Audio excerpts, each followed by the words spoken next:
I don't know how to do podcasts, but we're going to give it a shot. Bombastic, presented by Hawke Media. You wish BST probably had his own exclusive show just featuring BST.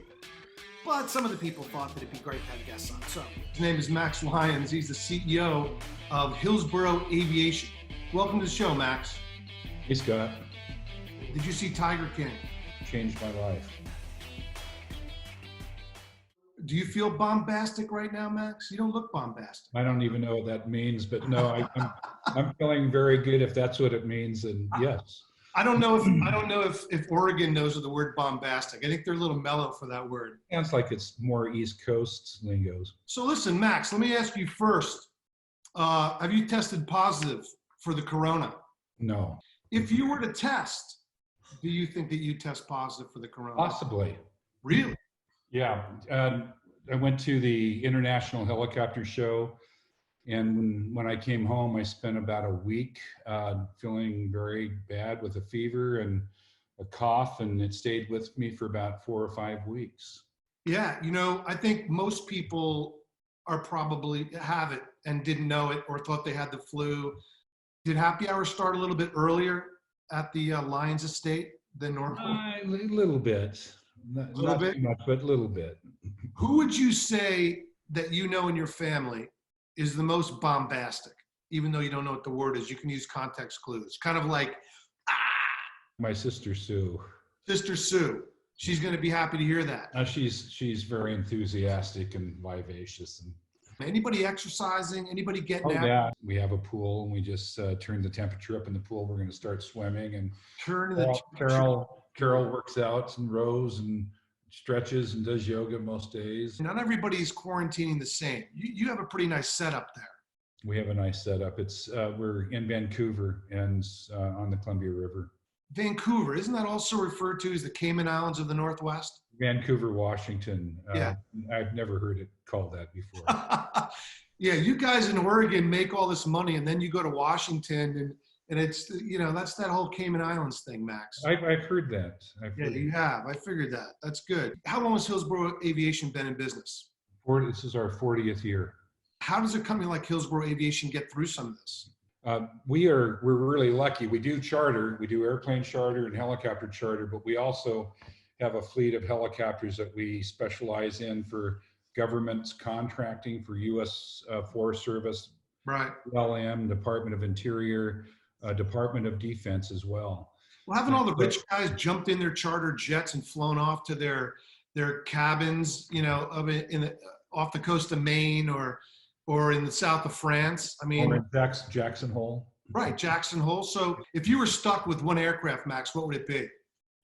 For me personally? Yeah. Personally, the world's gone to hell in a handbasket. Dogs are sleeping with cats.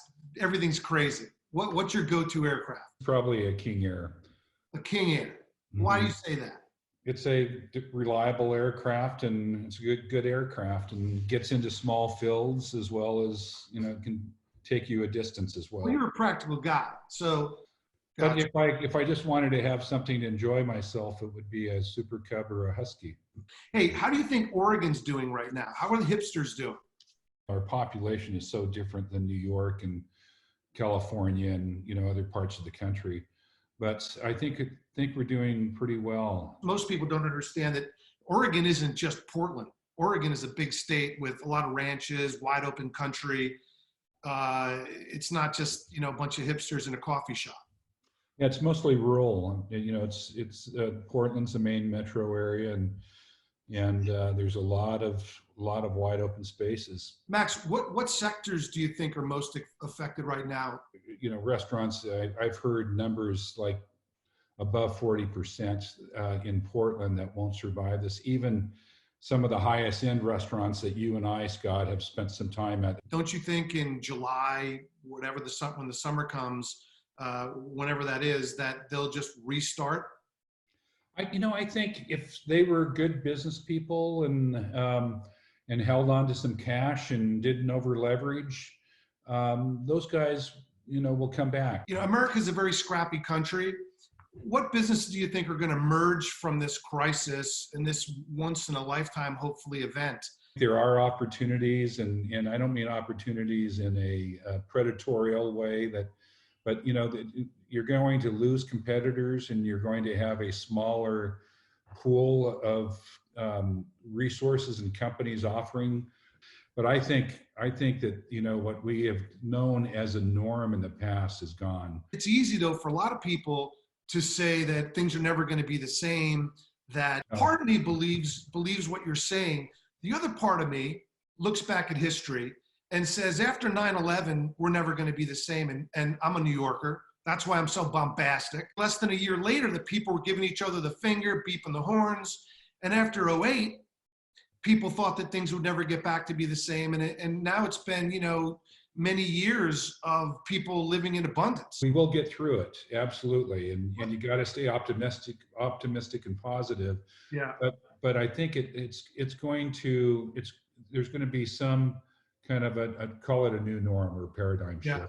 How do you think the millennials, the generation Y, X, and Z, and this entitled generation, the quote soft generation, the lazy generation, they were hearing stories about the Depression. We grew up hearing about, why our grandparents were so frugal. Right. And I think my parents really picked up on that because they lived through it.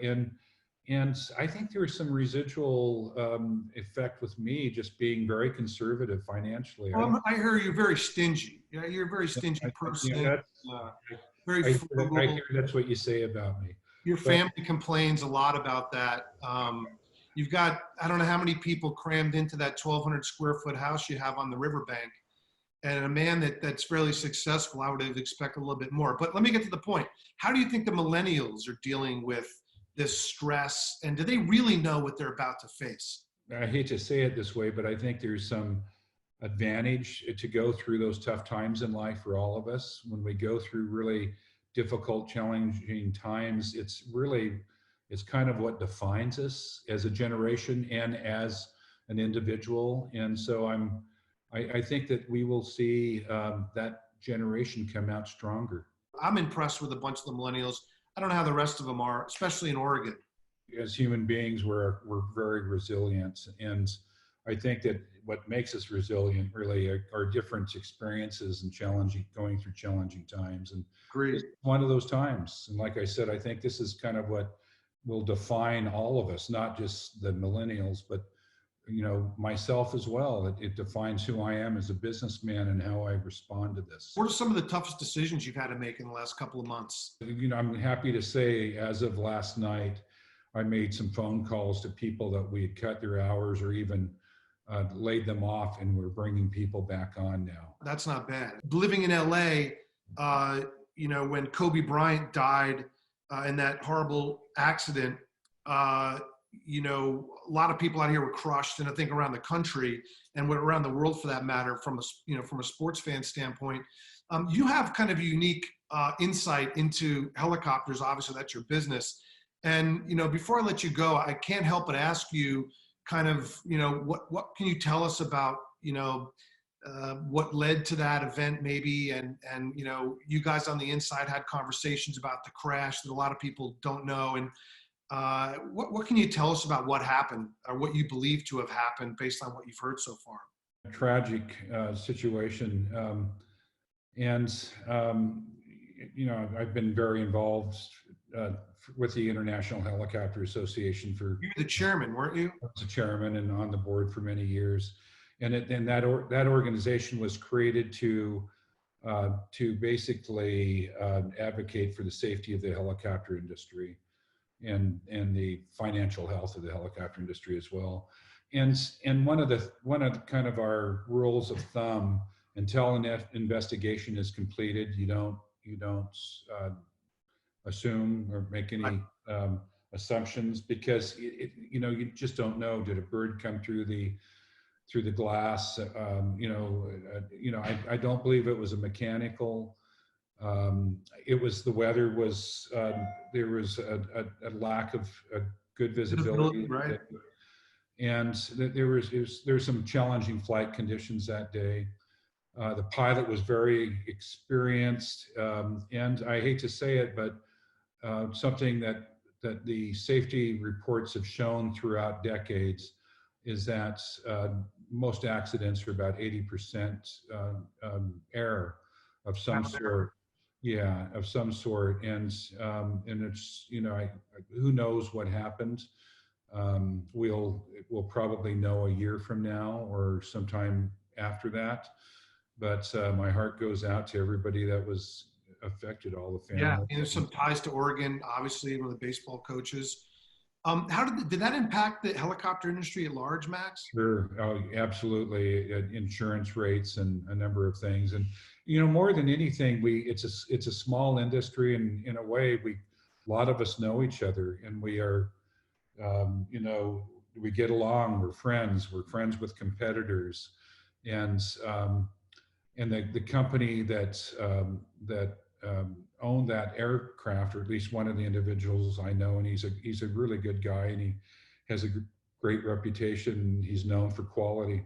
Yeah, Kobe's not about to try to like shave money on how he's going to be back and forth. I mean, that was not some no frills helicopter charter business, I would imagine. No, no. Yeah. And you know, there's anyway, we just need to wait and see what happens. Fair enough. Let's switch subjects real quick and get into something positive. Top 3 things that you're going to do when this whole shitstorm is over. Carol and I are going to go finish our Argentina trip to Patagonia, and then you and I are going to go to Italy, and we're going to stay in a nice place in Italy and spend a week or 10 days there. And Il Pelicano. Yes. Here we come. And what else am I going to do?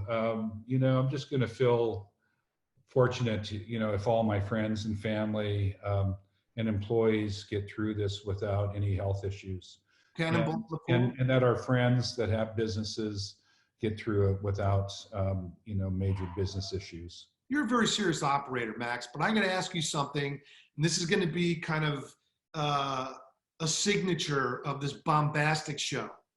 Even with a guy like you, I'm not surprised. You're the antithesis of bombastic in most of the things that you do.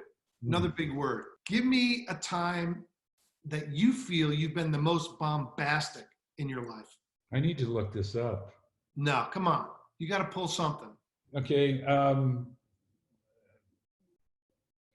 When I was 19 years old, I took off with a backpack for a year and a half in Africa and Asia solo, and that was something that everybody thought I was pretty crazy to do, and I